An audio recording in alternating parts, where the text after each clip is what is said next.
Well, good evening, everybody, on a very warm Tuesday night as we look at, for the last time, at this short but powerful book, the book of Habakkuk. The title for this talk was Habakkuk's Big Singing Picture. Habakkuk's Big Singing Picture.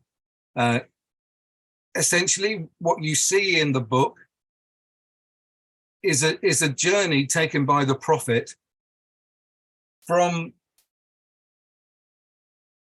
him basically being lost in the confusion of what he sees and is experiencing to being lost in wonder, as the song we used to sing at church used to go. So he goes from kind of a desperate lost to a wonderful lost. And I think in many ways, it's a key message in the book, and it's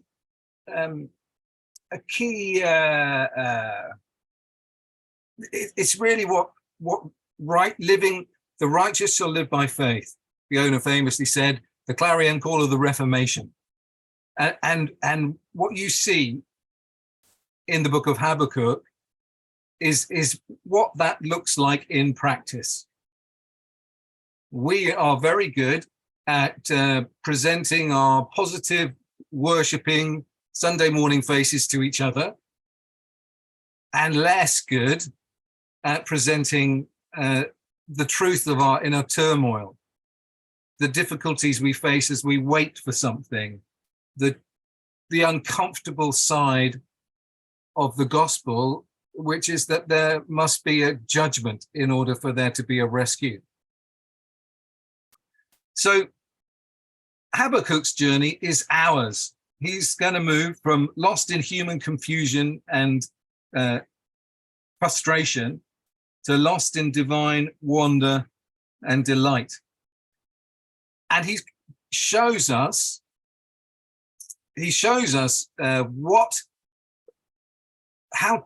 how to live. Last night I watched a documentary on Arnold Schwarzenegger. Some of you will know him. In the 80s, he was, I think, the most famous person in the film industry at the time. Certainly the amount of money that was raked in was incredible. And he talked a lot about visualizing his future. So he's a little boy in Austria, and he visualized somehow becoming a bodybuilder and becoming the world champion bodybuilder, because he had a bigger brother who was stronger and faster than him. So he thought, right, I'm not particularly bright, and I'm smaller than my big brother. But if I do this, that could be a way for me. And he visualized a future. And he kept moving forward towards that future. And that's what he attributes his success to.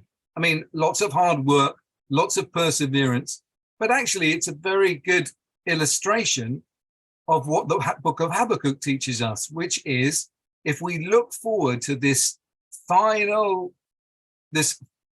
resolution of every pain, disappointment, suffering, death, or if we look forward to those Revelation 21 and 22 promises, we are able to lift ourselves out of our circumstances, shifting our focus from self to savior. So we shift our focus from ourself to our savior. And you've seen that, haven't you, in the book of Habakkuk, that the beginning of it, he's complaining about the situation. Lord, why are you making me watch all this injustice? You're righteous, la la la la la la la la.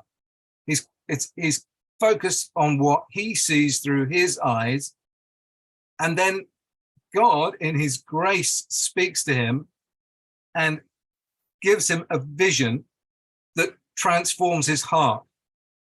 So we'll see by the end of this, the text that we're looking at today,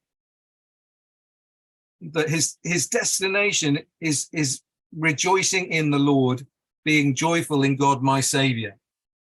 So it literally goes from self at the beginning to Savior at the end.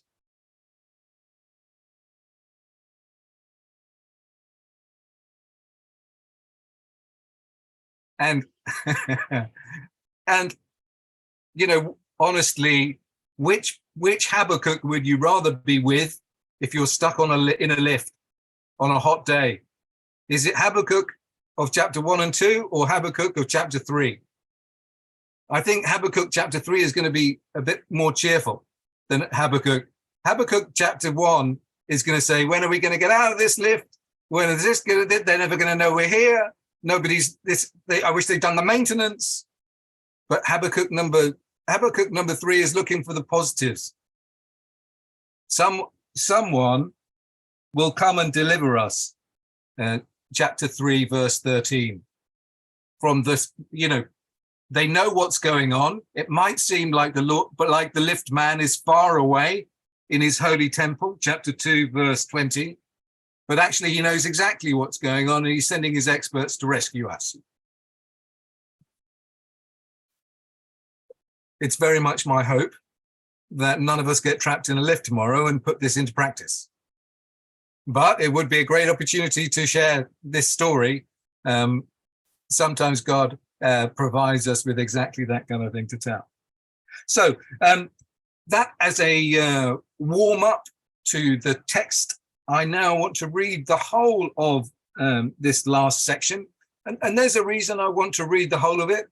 It's because it's actually bookmarked. It begins with this description, a prayer of Habakkuk the prophet on Shigionoth. And as usual, there's endless variations of what that word means. And it finishes with, for the director of music on my stringed instruments, which again has a slightly strange on my stringed instrument, as is the question is why it's my, it's not normally my, but that phrase appears hundreds of times in the Psalms. And before we get to the text, you might say, why isn't this bit in the Psalms? Because by the time we've finished, you'll see that it either came from the Psalms or it could be in the Psalms, but it's not in the Psalms. And we have to say, why isn't it in the Psalms? What exactly is different? Because it's outside, because it's a prophetic book attached to some other writings. What do we learn? So I'm going to read from the NIV, the Nearly Intelligent Version. Yours will differ, but it's just to give us a common text to work from. Lord, I've heard of your fame. I stand in awe of your deeds. O Lord, renew them in our day. In our time, make them known. In wrath, remember mercy. God came from Teman, the Holy One from Mount Paran. His glory covered the heavens, and his praise filled the earth. His splendor was like the sunrise. Rays flashed from his hands where his power was hidden. Plague went before him. Pestilence followed his steps. He stood and shook the earth. He looked and made the nations tremble. The ancient mountains crumbled and the age-old hills collapsed. His ways are eternal. I saw the tents of Cushan in distress and the dwellings of Midian in anguish.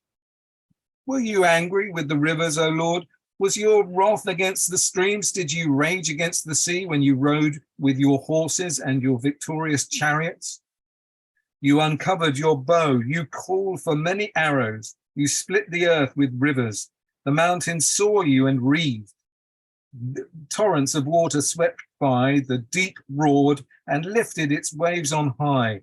Sun and moon stood still in the heavens at the glint of your flying arrows, at the lightning of your flashing spear. In wrath you strode through the earth, and in anger you threshed the nations.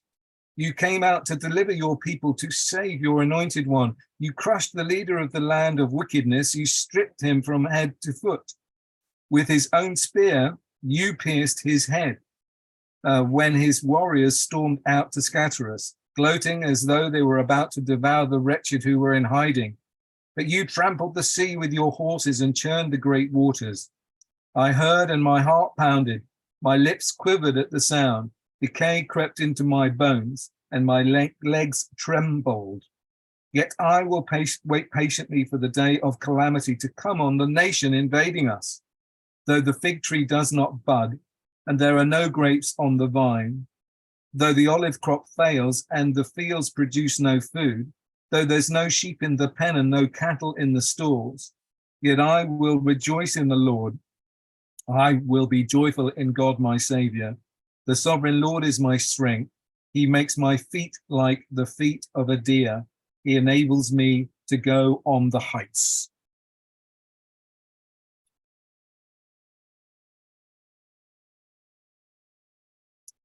Last week, Fiona concentrated on the first sort of 8 or 9 verses.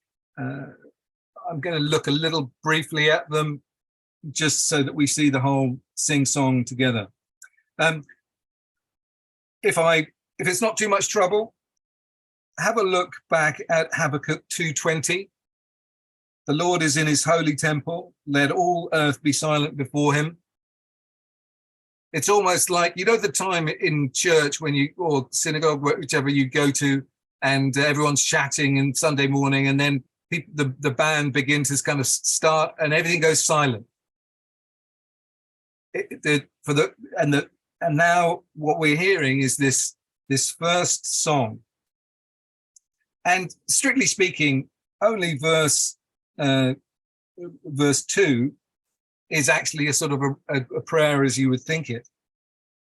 And what he's doing there is saying, Lord, so he's calling God by the personal covenant name of Yod-Heh-Vav-Heh. And then he's saying, I've heard of your fame. I stand in awe of your deeds. Renew them in our day. In our time, make them known. In wrath, remember mercy. So he's saying, unlike, you know, when you see the adverts for investment funds on TV promising huge returns, and in tiny little letters at the bottom of the advert, it says, past performance does not indicate future results. Well, thankfully, the Lord's completely different. He says, these are the results in the past. The results will be the same because I don't change. He's the best investment any human being can ever make, because the rewards, the end rewards, the retirement plan that he's offering us is incredible. Habakkuk knows of his fame in the past. He knows the amazing things that he's done, and he's asking to see God work now. This afternoon, I was in Temple Fortune. We knocked on a door of a house that turned out to be a synagogue. Actually, not a synagogue, but a yeshiva, so full of little kind of 10 to 14-year-old boys, which is not the ideal place for a Jewish ministry. And then almost immediately, the rabbi appeared, and he said, "Who are you?" And we said, "We're from the yeshiva up the road. We're the one with the funny rabbi that came back from the dead." And he laughed, and then he said, "Carry on talking." I said, "About what? What do I carry on talking about? What do you carry on to say something?" Okay, so I started saying a few little things talked about a few spiritual things and about Liverpool Football Club. And at that moment, I was saying, Lord, the miracles you've done in the past, renew them in our day, not just in our day, but now, because I need help. And we've all been in that situation, haven't we? We found ourselves in situations where we want him to show up, and whether we experience deliverance or not, he's still there with us. We talked about him. Although he's in his holy temple, he's very much at our sides, and you'll see that. You'll see that as we go through, probably. Verses sort of 3 and 4 are. It says, God came from Timan, the Holy One from Mount Paran. It sort of, in some ways, it has the Exodus in mind, but it's using Elohim, not Yod He Vav He. And I think the focus is on his glory and his praise filling the earth and his splendor being like the sunrise. And I remember last week, Fiona talking about the light coming out of his hands. He's like a superhero with his Rayman, like, really powerful. And certainly that's the image we're supposed to see. And if you were to look, I mean, you could spend all day, I spent quite a lot of time looking at all the different Psalms that mirror this imagery. Psalm 18 verses 7 onwards. The earth trembled and quaked, and the foundations of the mountains shook. They trembled because he was angry. Smoke rose from his nostrils. Consuming fire came from his mouth. Burning coals blazed out of it. He parted the heavens and came down. Dark clouds were under his feet. He mounted the cherubim and flew. He soared on the wings of the wind. He made darkness his covering. I love that. Just, have you ever tried to make darkness into a coat? My wife's a fashion designer, but I don't think she can do that. Anyway, he makes darkness a coat. The dark rain clouds of the sky. Look on and you'll see hailstones and bolts of lightning. And then in verse 16, he reaches down from on high and took hold of me. He drew me out of the deep waters. He rescued me from my powerful enemies, from my foes who were too strong for me. They confronted me in the day of my disaster, but the Lord was my support. He brought me out into a spacious place. He rescued me because he delighted in me.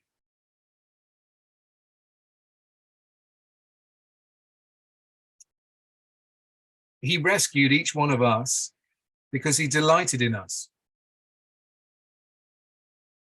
And do you notice the scale of the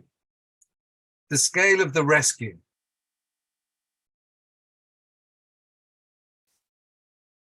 We will not know until he returns, until we're into eternity, just how much it took, just how much power it took to rescue us. But I think you can see in the Psalms that it's earth trembling, mountain crushing, smoke coming out of the nostrils. Sometimes smoke comes out of my nostrils at staff meeting, but this is much more intimidating. He's parting, and he parts. Jewish people often on this, even today, you know, God isn't going to come down and be with us. Well, he parts the heavens and comes down. Verse 9 and verse 16. He comes down, he reaches down from on high and takes hold of the psalmist. And in order to do that, it takes the power of the creation. So it says in Romans that in Romans chapter 1, that the power of the resurrection demonstrates his messianic identity. That's where he gets his ultimate identity from.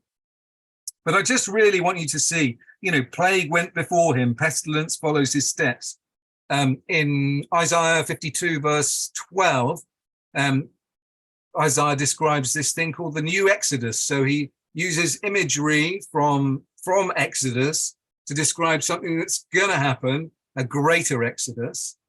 And in Isaiah 52, he's talking about the Lord going ahead of you and being your rear guard.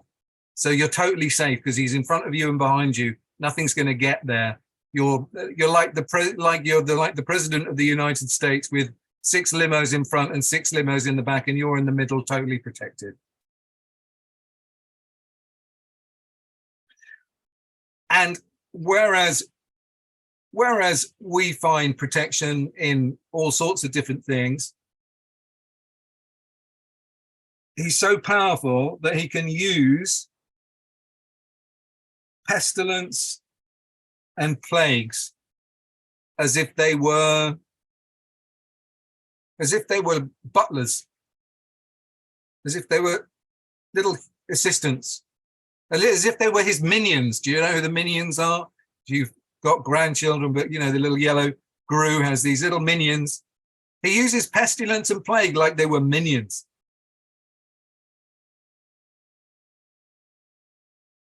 And think about ancient life in biblical times. We used to, in the days before sat-nav, if you gave people directions, often you'd be saying, turn left at the petrol station, and then go ahead till you get to a pub, then drive along until you get to another petrol station, then turn right. Often it was pubs and petrol stations were the means by which you navigated. In biblical times, it was rivers, hills, and mountains. And look at the rivers, hills, and here the ancient mountains are crumbling, the age-old hills are collapsing, his ways are eternal, the tents are in distress, the dwellings are in anguish. It's like a little chiasm. It's a little cross thing going on there. Do you notice that in verse, where was I? Verse 6. It's interesting. The earth shakes and the nations tremble. So you've got the physical shaking and the people shaking.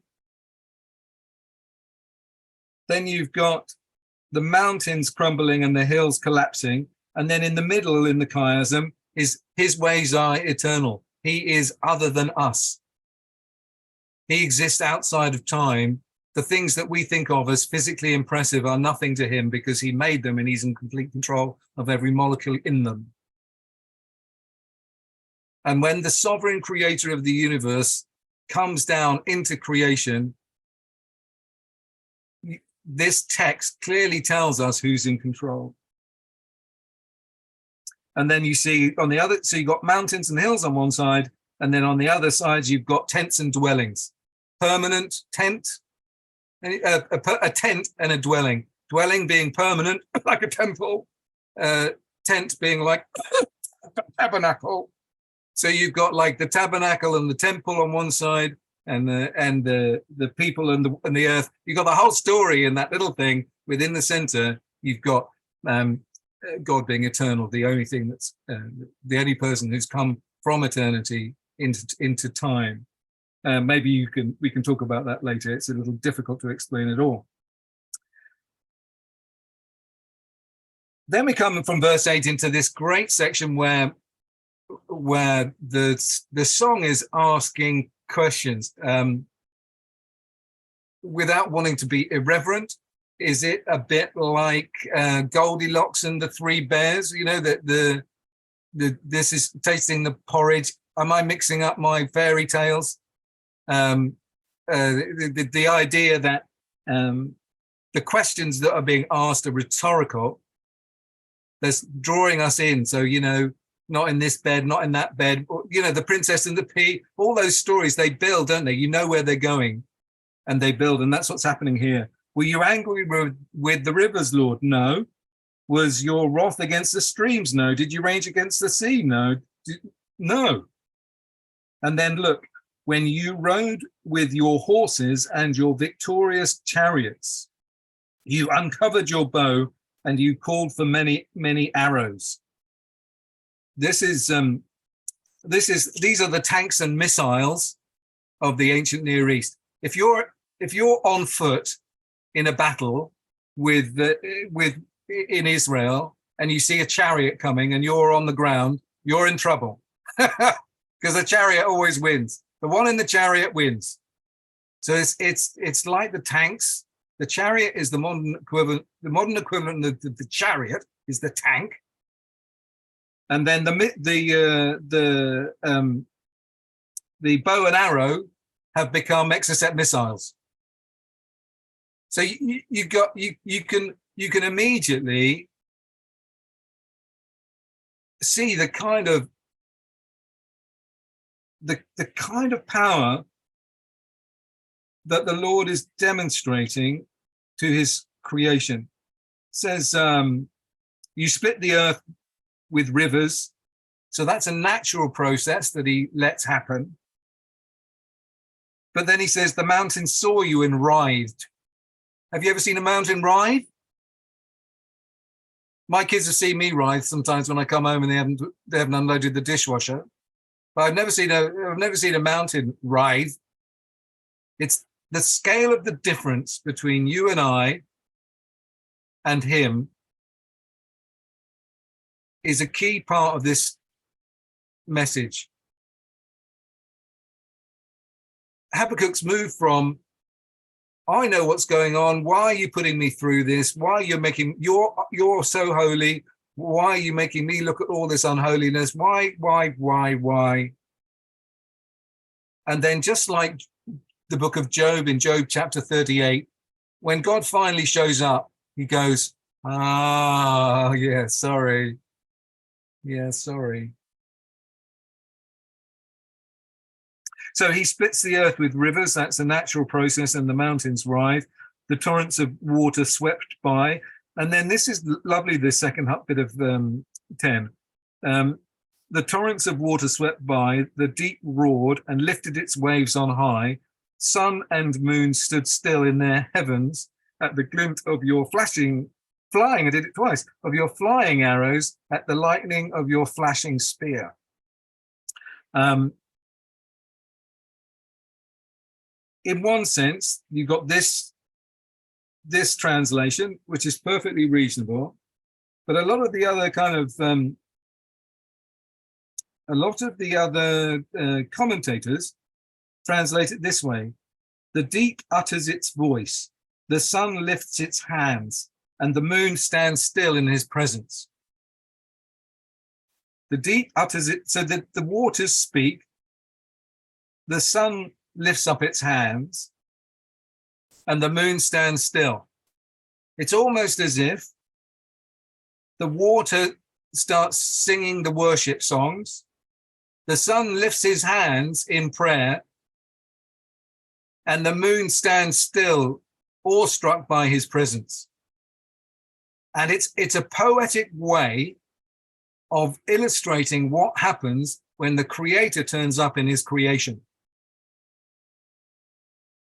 If you want a Jesus, Yeshua version of the story, think about the disciples in the boat and him saying, shh, be quiet, to the wind and the waves, and them dropping to nothing. Think about the way that in Acts 3 that Peter lifts the man, says to the man at the gate, at the beautiful gate, in the name of Jesus, stand up, and he leaps up instantly and is jumping around. Think of the way that he feeds the 5,000, or he makes the blind man see, or the lame walk. All those things are actually demonstrations of the divinity of the Messiah, of what happens when the Creator turns up in his creation. And they're all partial pictures of what actually will happen in the new creation when we finally get to it. But moving on, in wrath you strode through the earth, and in anger you threshed the nations. It's all sounding pretty intense, isn't it? We've had a very powerful, from verse 3 to verse 12, the only place I know that has as powerful imagery as this is the book of Revelation and all the judgments that we see there.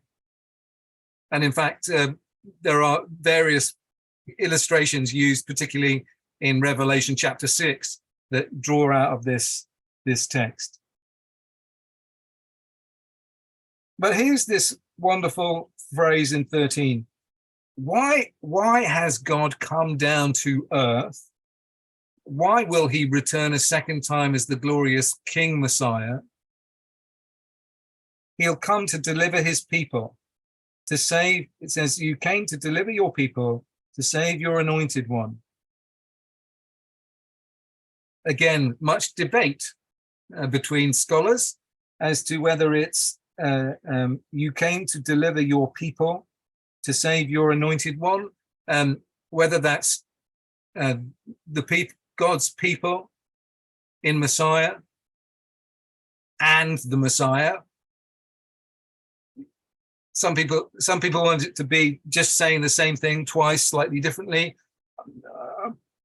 The Lord and his anointed is normally the title for the Messiah. So what I want to see there is God the Father coming down to deliver with his Messiah, to deliver his people, and his purpose is going to be to crush the leader of the land of wickedness and to strip him from head to foot.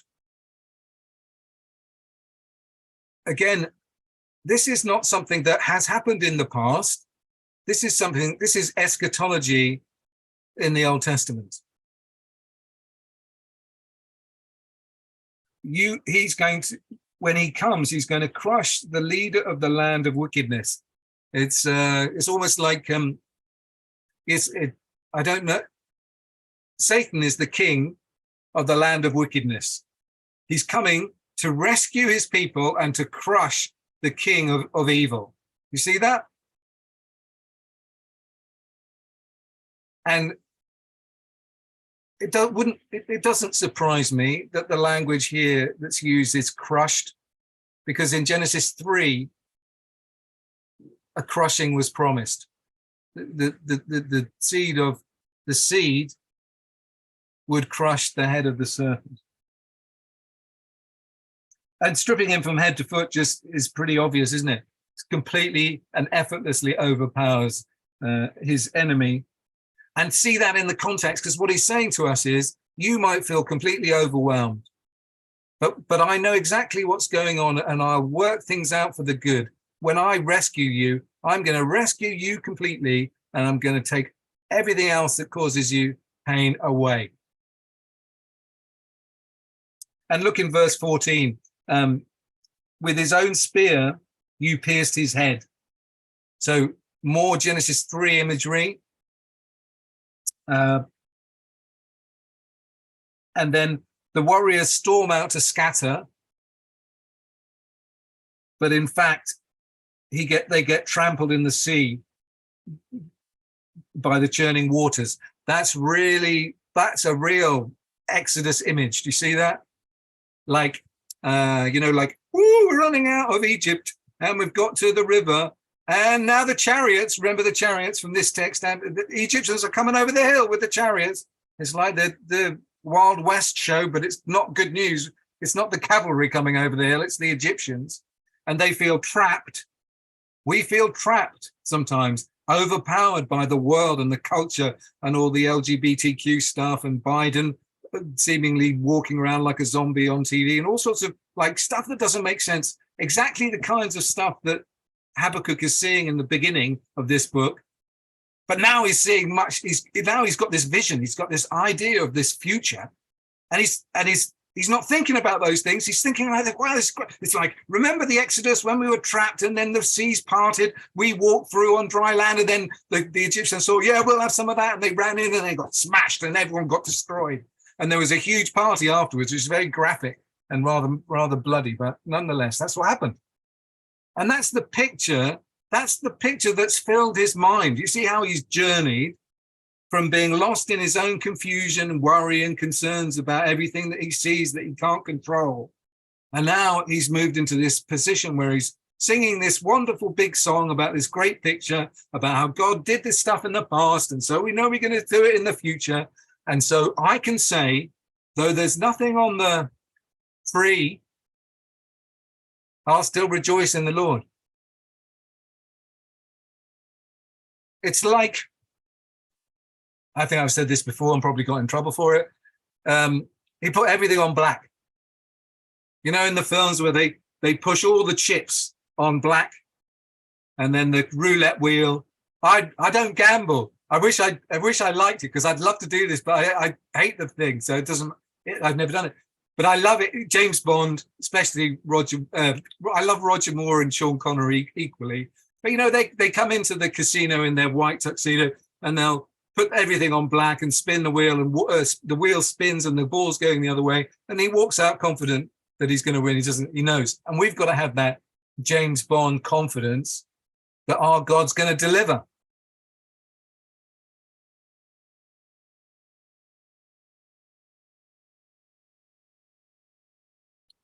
That's what it means. James Bond's confidence in him, not in us. That's what it means for the righteous to live by faith. It means having faith in the Lord to fulfill his promise of salvation. And it means having faith in that when there are no figs on the tree, grapes on the vines, olive crop piles, all those. This psalm, I'm going to call it, this psalm was used at Pentecost, at Shavuot, at harvest time, as part of the temple liturgy, according to some experts. But I haven't got the names of them, so you can't look it up. But you could Google it afterwards if you'd like to. According to some experts, this text was used in ancient times at harvest time. And I thought to myself, why would you use this at harvest time? And then I thought of two reasons why. The first one is, when you've got the harvest, sometimes you forget the person that produced the harvest for you. You know, sometimes if you don't enjoy a meal when you're full. So the harvest all goes perfect and you forget the Lord. The harvest doesn't come and suddenly you're in panic mode. But when you keep your eyes focused on him, then you have the secret of being content in all circumstances, whether well-fed or hungry. And then suddenly you see what Paul's talking about. And then maybe you begin to see what I'm talking about in terms of this James Bond's confidence in the faithfulness of the Lord to fulfill his promise of salvation. And perhaps you begin to see why Job and Habakkuk both got these incredible visions of the power of God, because both prophets experienced real, tangible, real life trauma. God permitted the devil to inflict terrible things on Job and his family, and Habakkuk is going into exile. He's witnessing brutal stuff that most of us will never see anything like it. And to lift him out of that situation, you need a big picture. Have you got the big picture? Do you see? He made that although what sometimes we see in the life, death, and resurrection of Jesus is a rabbi who lived and died and rose and ascended and flew into heaven and is coming back.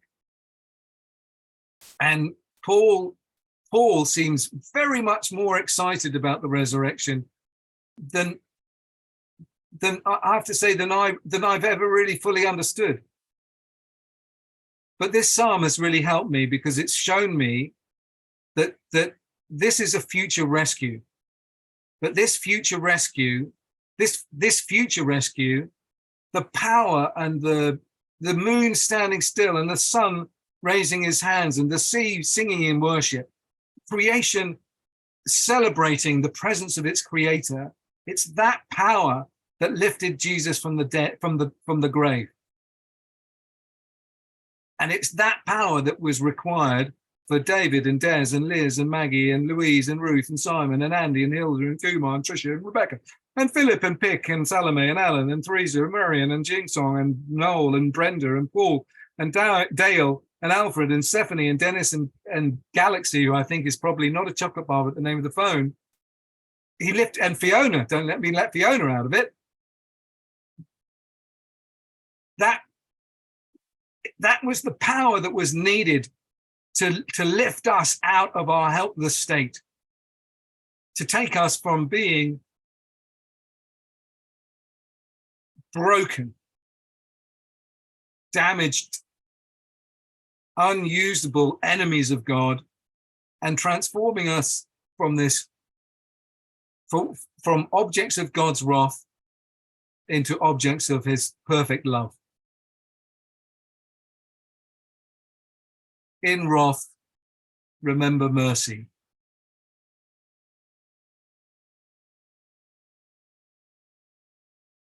Salvation can only come through delay and judgment.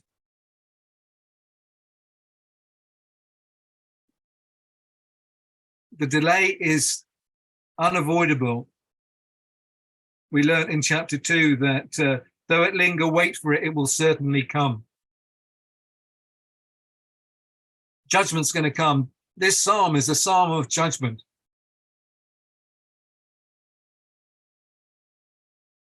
But it's the sovereign creator of the universe coming to rescue his people and present his King Messiah. All of this is to deliver you. You're his very much loved inheritance. And he wants you to rejoice in him, verse 18, and to be joyful in him for saving us. And he doesn't want us distracted by the gifts. He just wants us to see the giver. And once we see who the giver is, then we can say, the sovereign Lord is my strength. That's the James Bond confidence. He makes my feet like the feet of a deer, enables me to go on the heights. Just, you can twist this image a lot of different ways. But in this case, I just see a gazelle shooting up onto a cliff to evade a predator. And then the predator then gets eaten by a bigger lion. And he's our big lion. So he wants to lift us up, show us this picture so that we can trust in his faithfulness and live.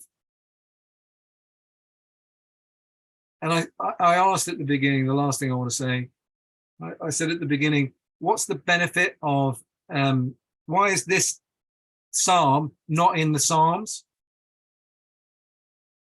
For me, the benefit of it, the Psalms often move from wanting to being in trouble, finally being rescued. If you look at the Psalms, between Psalm 11 and Psalm 18, there's all the imagery that we see here appears there. Word for word, sovereign Lord is my strength, makes my feet like the feet of a deer. That's Psalm 18, verse 23. The Lord's in his holy temple in Habakkuk 2:20, but he's in his holy temple in Psalm 11, verse 4, I think it is as well. So the text and the imagery you can find as you read through between Psalm 11 and 18. But what you won't find is the human experience that led him to that. And that's what's so vital for us.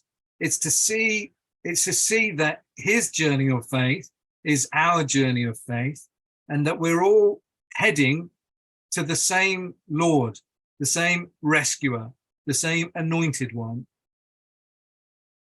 And whatever fears we may have about the future, today what we should see in this text is that he uses all the power at his disposal to deliver us.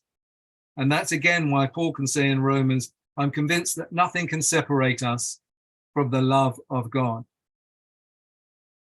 That's why Jesus can say, I'll never leave you or forsake you. Because he uses his power for good, to crush evil, to deliver us and lead us into the eternal promised land, the Revelation 21 and 22 image of the new creation. So I hope you enjoyed that, and I hope that's been a good ending to the book of Habakkuk, and that if James Bond isn't the right image for your confidence, that find a more gender suitable illustration and put it to practice. Put it into practice. See whether you can be confident in him and see what he will do when you do. Amen.